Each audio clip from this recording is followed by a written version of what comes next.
The Tom Woods Show, episode 847.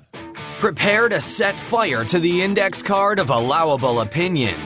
Your daily dose of liberty education starts here. The Tom Woods Show. If your homeschool program is making you crazy and running you ragged, don't wait till next term to fix it. Check out the self-taught Ron Paul curriculum right now. Plus, get $160 worth of free bonuses when you join through my link, ronpaulhomeschool.com. Hey everybody, Tom Woods here with Michael Malice. Folks, I am still not quite feeling 100%, and this episode's coming out a little bit late today, but doggone it, you got an episode. It's unbelievable that I'm just so committed to this. Ain't no way there's going to be a day going by without an episode, so it's indeed coming out. And what an episode. We got that weasel Michael Malice right here. And at this point, you guys all know Michael very well. You can check him out at michaelmalice.com. He is the author of Dear Reader, the unauthorized autobiography of Kim Jong-il. I linked to that and all the Michael Malice stuff on the show notes page, tomwoods.com/847. Michael is also a celebrity ghostwriter. His most recent book with D.L. Hughley made the New York Times bestseller list, so super great. I believe it was Black Man, White House. Is that the one? Correct. Okay, so that's great. And, of course, you can also catch Michael on Fox Business and Fox News, most often on Kennedy and on Red Eye. So, Michael, welcome back. Hey, Tom. Well, let's clear something up, okay? All right, go ahead. Go ahead. Clear away. So there's something the fans need to understand. Every other time when I've been on the show, I wasn't privy to hearing the intro, right? Oh, no. Did I screw it up? No. You did it perfectly. However, it's only after I listen to the show do I hear the intro and hear you calling me a weasel, which is fine, which is not a very not weaselly thing to do, but it's fine. So let me clarify something to all the viewers out there, okay? We're good friends. You can call me whatever you like. But some people listen to the show who I've never met, who I've never communicated with, just on Twitter, like, hey, Weasel. It's like, I don't know you. It doesn't You're work. getting muted. Yeah. No, you can't. Yeah, I can do that. Yeah. Yeah. You're not Tom Woods. You guys can't do that. And you know what? You know what? I don't even remember why I call you the weasel. It's I don't even remember. I'm sure I had a good reason. I don't know what it was. Anyway, I mean, it may have had something to do with Alexander Hamilton, the whole debate around that. Or also the way you were always trying to, you're always beating me in debates and stuff. Or so you thought. Well, Tom, I know you have victories so seldom that you need to hold on to the ones that you do have, so that's fair. I grudge you that one. I've been waiting for that for weeks, stupid. But see, when I do have a victory, it's so overwhelming that it sets records. That's true. As you'll recall, the Hamilton debate. And we destroyed the organization. Yeah, that's right. They stopped holding debates after that. That really is true. That organization is defunct now. They're like, all right, pack it in. We're going home. We're not topping this one. Yeah, that's it. All right. Let me introduce what we're going to be talking about today. For a project you're working on, you were reading a book you reading some Thomas Sowell, and you looked at his book, A Conflict of Visions. And it's a book that I've heard of a number of times, and that one and Knowledge and Decisions were the ones that people were telling me I should read. And I had always read some of his lesser known and lesser, less celebrated ones that I liked very much. Well, I sat down to read this one, and he says in the beginning it's his favorite of his books. And I started reading it, and I instantly thought, wow, he's even greater than I thought. And it's true that the ideas in the book are not absolutely original to him, but I think the way he arranges and organizes the argument, I think does help people understand where we're all coming from and why it would be. It can't just be a coincidence that a lot of time the same kind of person who believes in green energy also has a particular belief in income inequality. Now, there's no particular reason that should be the case, and yet it is. And so what he's trying to do in this book is show that there are these underlying visions of the world, visions of man, visions of limits, visions of lack of limits on what's possible that inform the ideological struggles of the day. So it's a great super, super great book, and I'm glad you had me. I pretty much do whatever you tell me to do, so I read it. That's very sweet. And you said, let's talk about this, in particular his idea of the constrained versus the unconstrained visions of man. So do you want to lay that out? Well, first of all, just a couple of things for listeners about Thomas Sowell. I think Thomas Sowell is probably the second best of the conservative writers out there. I have a very low opinion of most conservative writers. I can't recommend many of them. He's number 2 on my list. Number 1 would be James Burnham. And not as original as Burnham. His clarity of prose it's very, very, very hard, as you know very well, to take concepts and philosophical concepts and translate them into clear English and have it be easy to read, and yet you're getting information. And he does it. I'm reading it, my jaw's on the floor. It's so well done. But what was specifically interesting about this book, which was shocking me to know, I thought this concept was universally known in libertarianism the way it's very heavily known in conservatism, and that's not the case. And I was surprised because I think this idea he has of the constrained versus unconstrained visions of humanity are as important as, let's say, public choice theory. And yet many of the libertarians I've spoken to aren't familiar with this dichotomy at all. So, and it actually harkens back to our debate. I touched on it, and I didn't get into it at length because I really thought this was a given that people understood this, and it's not a given, so that's on me completely. So when people often talk about, and this drives me crazy, how libertarians are neither right wing nor left wing, right? And that's false. It depends on your axis of whether you're talking about what right means and what left means. And on each of these different independent axes, the libertarian is going to be on one side or the other. And of course, there are different kinds of libertarianism. So, in terms of social issues, you might have some people who are on the left and some on the right. But the idea that we transcend these dichotomies is nonsense. And one of the biggest ways where libertarianism is far right is on this issue of constrained versus unconstrained visions of humanity. And what does Sowell mean by this? What he means is, when we are born, is there a very finite, malleable clay that we can work with in terms of changing what humans are and what they're capable of, which is the constrained vision? Or is it, you can do anything you want, as long as we set our minds to it, we can remake society, and it's just a technical problem we haven't worked out yet? And sane libertarians, in my opinion, will all be agreeing with the former, that human beings are very limited in the scope of the change society. Let's go through a little bit of what is implied in the constrained and unconstrained visions. First of all, Sowell gives 2 people as paradigm cases of each one. I'm not sure Adam Smith is the best example for the constrained vision, but he's an example, and William Godwin for the unconstrained. The idea is that Smith views human beings as being limited, for example, in the extent to which, frankly, they care about other people. I could hear about a terrible tragedy 5 countries over, and it's a terrible tragedy, and then that same night I'm sleeping in my bed with a smile on my face with no discomfort at all. And likewise, to get people to do what you want them to do, you got to give them an incentive to do it. It's not enough to say, in the abstract, it would be good for you to do this. Whereas Godwin thinks, no, to the contrary, that is what we should be striving for, is to have people who don't need to be goaded by incentives, because that's what people can ultimately become. That's what they have the potential to be, but they've either been corrupted by institutions or by people like Adam Smith who keep trying to nudge them around with incentives. So that's a part of it, but the difference in visions goes well beyond that. It's also the idea, if you think about the constrained versus unconstrained vision, which one would be more likely to think that society could be centrally planned?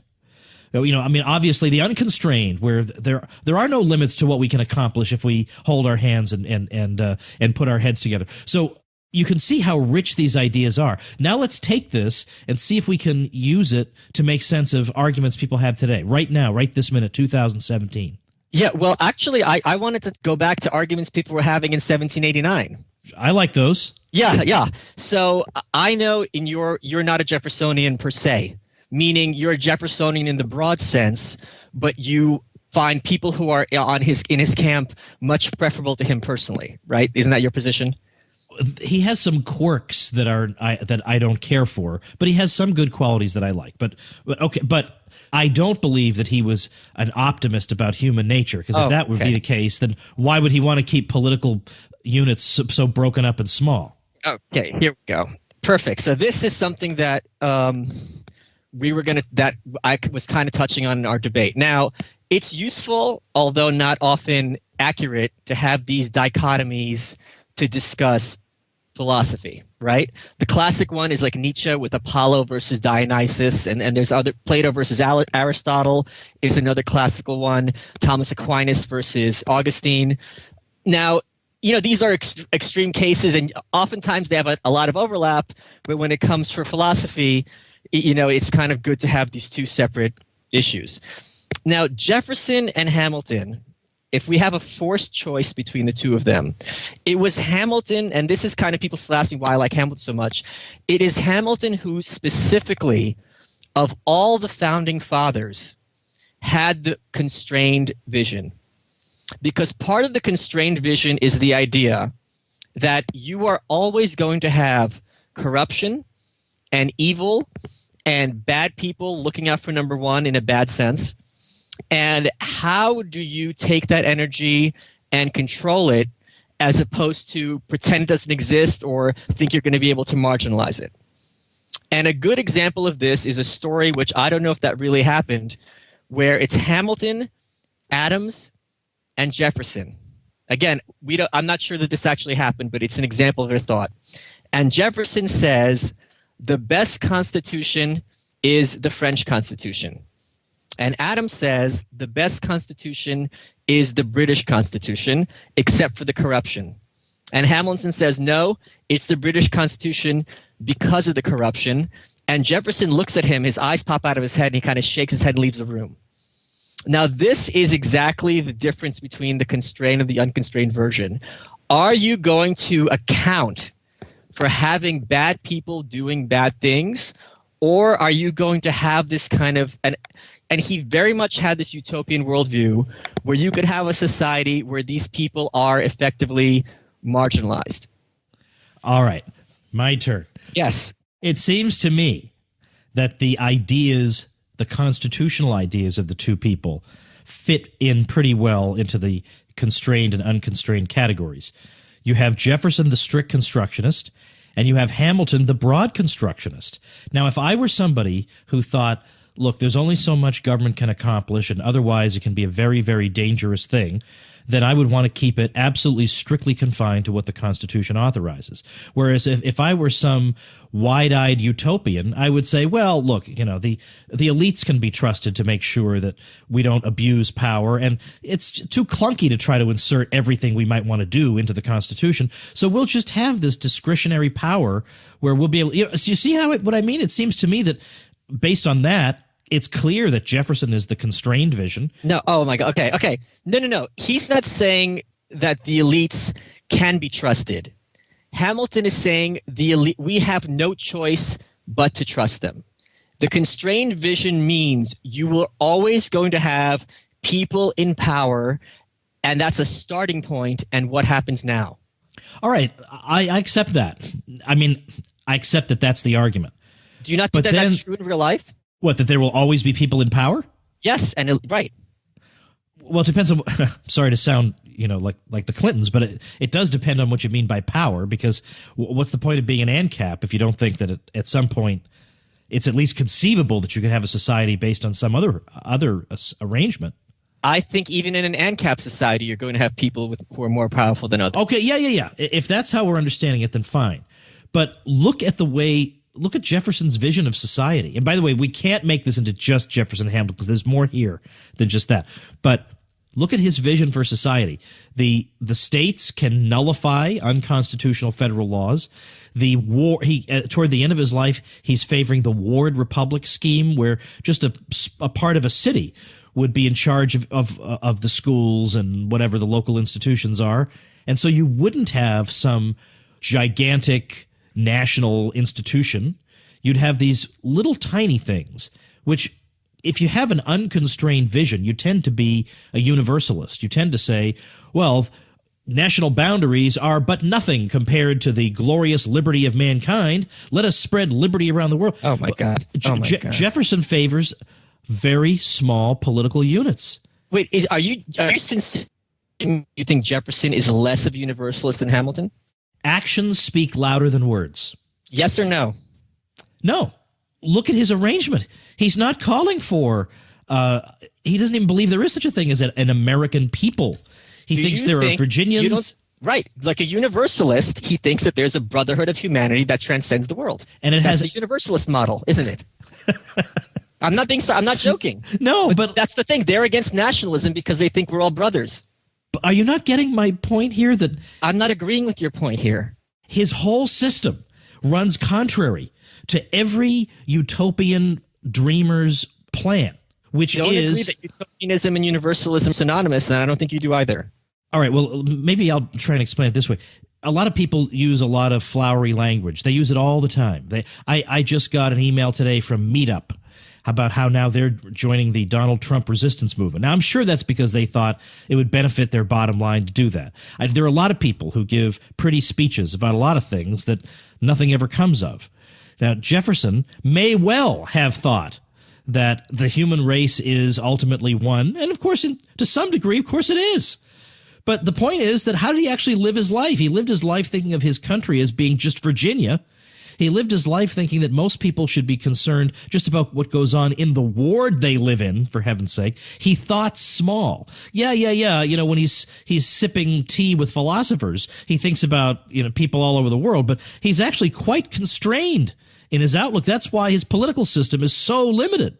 Strict construction and states' rights. Okay, Tom, the Declaration of Independence is pretty much a great universalist document. It's the basis of the, what was later used in the UN, which is the most universalist kind of establishment on earth. And you say it doesn't matter what people are doing when they're sitting there sipping tea. And in one sense, that's fair. Like Hamilton might say one thing and then the Whiskey Rebellion happens. And it's like, well, which one of these really matters, right? What he says or what he does on horseback. And that's a fair argument. My point is when you're dealing with such giants, you have to look at their writing because that's as much of their legacy as their actions. For Jefferson, it would be the Declaration and his other voluminous writings, which are extremely influential and important. And for Hamilton, it's things like the Federalist Papers. And I think Jefferson, even if in practice his politics would be much more localized than Hamilton, in terms of his culture, he would be in the left side of the aisle in terms of saying he has as much empathy with a Frenchman as he does someone from New York. It's interesting that you say Frenchman and New York, though, because this is a Jefferson who thought that probably whites and blacks could not even live in the same country. But everyone thought that. Okay, so there is a constrained vision. There is a constrained vision. Oh, come on. Are you serious? Constrained doesn't mean – just because someone is a racist – in terms of the let's say for them in terms of the white race. You can't be a universalist if you're a racist. Yes, you can. You just read black people out of the human race like people did at the time. Easily. I don't think Jefferson actually claimed black people were not human beings or there wouldn't have been any moral problem to wrestle with. All right, you and I can talk about Jefferson and Hamilton till the cows come home.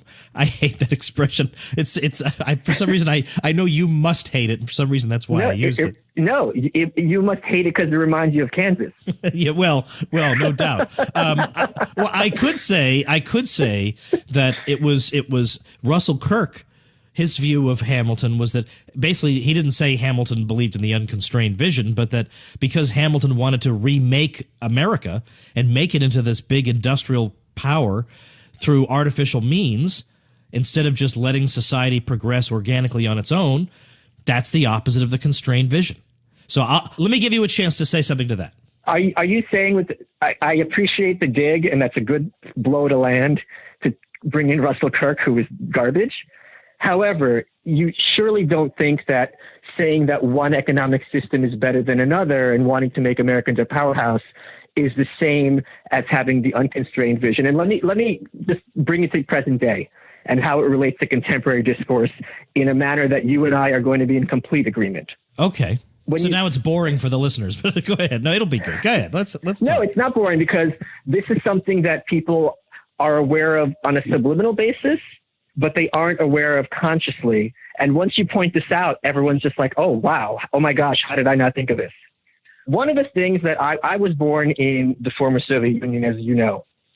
And one of the things my dad always taught me, people who are Jewish in Russia are treated terribly. And when I was working with D.L. Hughley in his books, he grew up in South Central. He told me all these horror stories about when he's like 10 years old and being harassed by the police, things like this. And one of the things that D.L. and I agreed on, and one thing my dad told me is, you are always going to have prejudiced people. And that's the starting point. You're never going to get rid of it. It's something you have to grapple with and accept. However, for many people on the left, they literally think you can make racism and racists vanish. And when you ask them, well, what happens in democracy when racists have votes? Or you say, well, you can't, allow racists to have power. Literally, what are you going to do with them? Are you going to teleport them into the middle of the ocean? And they never have an answer. They're imagining a society where these people no longer exist, but that's something that's absolutely impossible. And when you listen to them talk, it's like, yeah, I like your goal, but you're talking about something that is so impossible to put into practice, which is what allows them to justify such absolute draconian control over people's life. Because only if you control every aspect of somebody's life and thought are you going to be in position to wipe out wrong ideas from society completely. Well, that leads me into the question I wanted to ask you from the beginning. Given that you've written so much about North Korea, spell out the connection, because I know there is one, between the unconstrained vision and totalitarianism.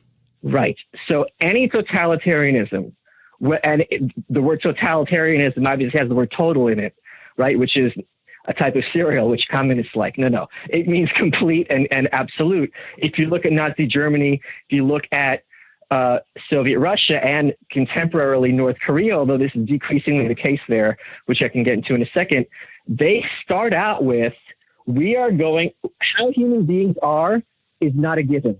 We are going to take them, and through, I think it was Lenin who said, give me a child and I'll make you a communist.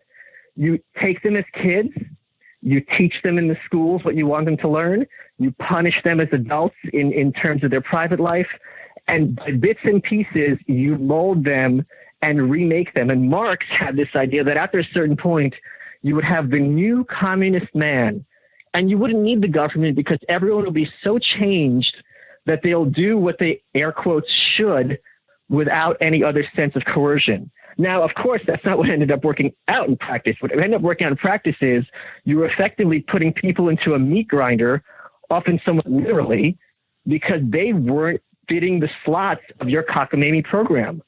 And they have to be punished for being human beings, as opposed to you having to be punished for having a crazy philosophy that's not based in reality. All right, so the totalitarians, we see that. Garden variety leftism, we see that. Can we say something about neoconservatism and the unconstrained vision? Well, yeah, because neoconservatism comes heavily from progressivism. I say that they're just progressives with an old lady at the wheel driving the speed limit. And if you look at the Iraq War, they really thought we're going to go in and make these Iraqis into Americans. We're going to apply our American system to them. It's going to fit them like a shirt. Maybe it'll take them 5 years to learn about, executive, legislative, and judiciary. And by the time we're done, everything's going to be great. Well, that's not how it works. Human beings are not infinitely malleable. And even if they are malleable, it's going to be over a very, very long time, and you're going to have to convince them through philosophy. So the idea that it's going to be easy from the top down to and this is conservatism's best argument, the idea that a bunch of people can sit down and basically remake society in a generation, and you're not going to have enormous, unintended, unforeseen consequences is insane. And Chesterton, who I'm not a big fan of, had this great quote, which I'm going to mangle, to the effect of, before you take down a fence, make sure you know why they put it up first. And that is the constrained version to a T, that we're basically one accident away from Lord of the Flies, And you always have to be aware of this kind of savage, feral nature that lurks inside all of us. And to pretend that that's not there is absolutely terrifying and destructive. Well, that's exactly the way I feel about this. So it's interesting that as we wind down that we're coming to that level of agreement. I'm just thinking about the way somebody who believes in, let's say, the unconstrained vision would react to this conversation.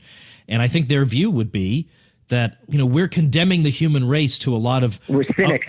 To a lot of avoidable suffering. Right. Because, and by the way, also, I think the point I'd rather make, actually, is that this is the reason that a lot of superficially intelligent people wind up being socialists or social democrats, because they feel like, well, I'm really clever and I built a lot of interesting contraptions when I was 12 years old. Surely I can build an economy, or surely I can build a healthcare system, or whatever. I can devise things from the ground up. I can scrap everything we've learned from the past, which is all stupid and backward and idiotic. Right. And from my own brain, I can devise it all. And they don't want to be told they can't. They think that anybody who tells them they can't do that must, by definition, be an anti-intellectual boob. And what's amazing is when you talk to them about anarchism and you talk about, let's say, private police forces. That's utopian. Well, not only that, they think about it for 30 seconds, can't figure out how it's going to work, and they're like, well, therefore it can't be done. Yeah, isn't that something? Right. So because you've thought about this for 30 seconds, couldn't figure it out, as if there's not one mind on earth who could figure this out, that is just really speaks to the narcissism of the unconstrained vision, because their vision is based on, I can use my imagination and remake, I'm Walt Disney, and remake the world however I like, and it's going to be easy, and the only thing stopping me are people who are obstinate and in my way. Whereas in actual fact, human nature and laws of economics and laws of politics and even the weather are all things that are going to get in your way that you can't account for ahead of time. And I rather suspect that in the back of the minds of some of the real atrocity doers in the world has been this thought that these people are in my way. Oh, yeah. I can create this society, and these stupid people are in my way. Well, why else isn't it working? I know I have the answer. Right, the exactly. answer's not coming. Clearly someone, and Tom, this is the case in every society that has saboteurs. The wreckers. In the Soviet Union, it's the wreckers. In America, it's the racists, or it's also from the right wing, it's the people who are anti-patriotic. It's always someone getting in your way of your plan, as opposed to, you know what I mean? It's like someone putting together a roof and then it's leaking, and it's like, it's yelling at the clouds. It's you. You're stupid, and you think you're really smart. And now you have power, you stupid person. You're going to take your stupidity and cause untold harm to many people because you made yourself dictator. And of course, this plays right into what we would read from a lot of the utopian reformers of the 19th century. The public education guru Thomas Mann, whose view was that if we could get rid of ignorance, then 90% of the crime would go away. If we could get the kids in school to get kids into school, 90% of the crime would go away. Now, of course, 90% of the crime is now in the schools. So not only that, you and I are both bright people, but we are probably ignorant of 99% at least of human knowledge. Oh, yeah, we are. Totally. Completely. Yeah, I mean, you much more than me, but yeah, sure. You got one in. I'm very proud of you, Tom. Oh, yeah, I'm marking this one down. This is February 13th, 2017. Are you dropping a mic right now, Tom? Yeah, that's right. I'm actually out of here. Jerk store. But yeah, exactly. Jerk store was the line. It's so funny that so many of my listeners are so young, they don't even know the jerk store reference. Oh. Google it for your own cultural literacy. But also there were people who thought private property encourages rivalrousness. We have to get rid of private property and have communal towns, or the John Humphrey Noyes people in Vermont. Now I can't remember the name of the community, but they thought that bourgeois marriage was the problem, because then men were jealous of each other's wives. Right. So if everybody could enjoy each other, so whatever it is, or it's alcoholic drink, if we could just get rid of that, it's always something out there that if we could just get rid of, then everything would be fine. And they know what that one thing is. Of course. And man, you better not get in their way. Because you're the devil. Listen, if you've been told this is the one thing keeping humanity from having paradise on earth, and you're like, oh, it's too hard, you're a monster. That's, from their perspective, that is fair to say. If I knew there was one thing that if I pressed this button, we would have paradise on earth, and Tom Woods is standing in my way, are you kidding? Of course, it's like, forget it. But I mean, that's how they think. Yeah, no doubt. All right, we're going to have to cut it there. I got to get you on more often. That's one thing. But I'm glad to see you're on Red Eye a lot, and I see your clips on your Facebook page. And I think 2017, I personally think it's going to be the year of Malice. Well, it's really, well, given the president, what I really like is how so many of your listeners follow me on Twitter and seem to be having the times of their lives, because I really go hard on Twitter at celebrities. Yeah. And people really seem to enjoy it. You're so funny. So I am going to make an appeal. I'll put your Twitter on the show notes page, but come on now. I know I have some people on Twitter who listen to the show. How long is it going to take you to follow Michael Malice? It's just his Twitter. It's just at Michael Malice. That's it. There's no trick to it. Just go ahead and friend. I mean, this guy should have. You remember that thing? Who was I talking to? Oh, I was talking to Heather, but I thought I was on the air when I was saying it. But I remember that chat I had. I was off the air with Milo Yiannopoulos, and we were talking about you, and his first reaction was, why isn't he famous? And I said, I hate living in a world where Michael Malice is not a household name. So anyway, I don't know if 2017 is that particular year, but I believe it is the year of Malice. And we've kicked it off with a fun episode, so great way to get started. Thanks, Michael. See you later. Talk soon, Tom. All right, everybody, that is it for episode 847. TomWoods.com/847 will have a link to the Thomas Sowell book that we discussed. I have a lot more to tell you, but I am really under the weather and feeling terrible, so I'm just going to say thanks so much. If you've been enjoying the show, consider joining the elite as a supporting listener at supportinglisteners.com, and I'll see you tomorrow. Become a smarter libertarian in just 30 minutes a day.